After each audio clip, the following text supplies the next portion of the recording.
Usually, when choosing a new language to learn, we have a reason.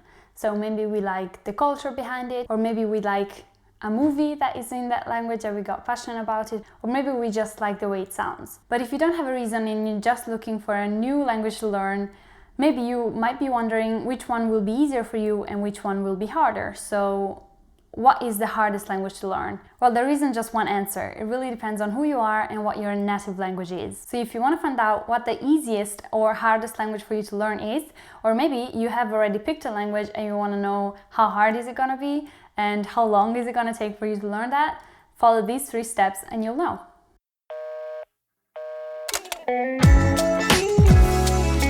The first thing I think you should look into is what family does your native language come from.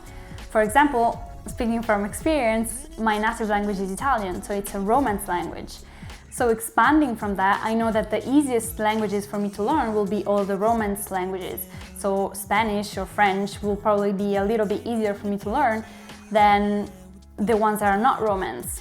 And then you go outside a little bit more and you have Indo-European languages. So for example, all of the Germanic languages are still in the same big family but are not Romance. So they will be a little bit harder for me than Spanish and French, but still a little bit easier than what is not even Indo-European. So maybe something that is Semitic, like Arabic, or maybe Korean or Chinese or Japanese, because they are languages that are outside of the big family of my native language. So for native English speakers, for example, it will be easier to learn a Germanic language than a Romance language. But this brings us into step 2, because if you look, there's a list online that tells you what are the easiest languages to learn for a native English speaker, and German is not in the easiest one. But it is a German language, so it should be easier. But other than the family, I think you should look into grammar and grammatic structures that are into the language. For example, English is a German language, but it doesn't have genders and it doesn't have accusative or dative or cases in general. So it's gonna be a bit harder for someone that speaks English to learn German, because they're gonna find a lot of new structures that they've never heard of. So if you are someone that is already familiar with maybe genders or having cases in your language, it will be easier for you. So try to look into how the language is actually structured and what things might be hardest for you to learn because you've never heard of and you don't really have them in your native language. For example, while learning German, I was already very familiar with genders because I do have them in my native language, and with cases as well, because I studied a little bit of Greek and Latin in high school, so I knew how that worked. So it was a bit easier for me to get those concepts down.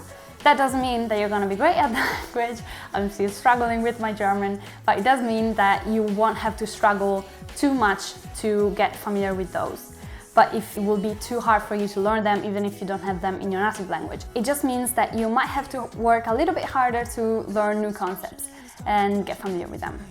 The third step, and I think is something that might be overlooked, is to find out how many resources you have in that language. So if you're trying to learn a language that is very common, like English or French, Italian, German, you probably have a lot of resources out there. You have a lot of books, you have a lot of TV shows and movies and things that were translated, and probably online courses and courses at university and all of that. So it'll probably be easier to access all of those resources, and you won't have to struggle trying to find something that will help you learn. While if you're trying to learn language that is a bit more niche, or not a lot of people in your country or in your area learn, it might be harder for you to find things to read or movies to watch. For example, I'm studying Arabic, but I'm doing it at university, and I realized that if I was doing it alone, it would probably be much harder for me to find resources on Arabic because they are limited online. There's some out there, but obviously not as many as English ones or German ones.